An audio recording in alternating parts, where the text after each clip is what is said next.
माझ्याकडे total 1248 torch आहेत आणि त्यातल्या काही 100 वर्ष जुन्या आहेत. काही वर्ल्ड वॉर 1 मधल्या आहेत, काही वर्ल्ड वॉर 2 मधल्या आहेत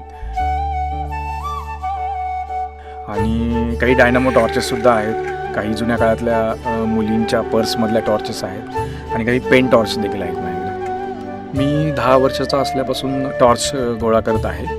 मोस्टली टॉर्चचं प्रोडक्शन हे आउट ऑफ इंडिया व्हायचं, पण त्याच्यामध्ये मी बघितलं की बरंचसं इंडियन इन्फ्लुएन्स जर्मन टॉर्चमध्ये बघायला मिळतं. काही जर्मन टॉर्चमध्ये मी बघितलं की इंडियन गॉडचं डेको आर्ट बघायला मिळतं, जसं की श्रीकृष्ण, महालक्ष्मी, महादेव. माझ्याकडे एक वर्ल्ड वॉर 2ची एक टॉर्च आहे. त्याच्यामध्ये महात्मा गांधींचं चित्र आहे, पण त्या टॉर्चवरती मला पहिल्यांदा महात्मा गांधी असे बघायला मिळाले की जे फेटा घातलेले आहे.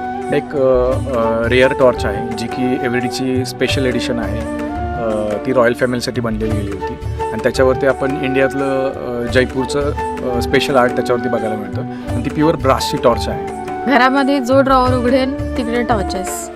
तर लिटरली मी याला म्हणायचे की बाबा हे घर आहे का म्युझियम, पण याची आवड बघून आम्ही याला सपोर्ट करायला लागलो. डे असो व नाईट तुम्हाला डेफिनेटली माझ्याकडे एक टॉर्च बघायला मिळेल.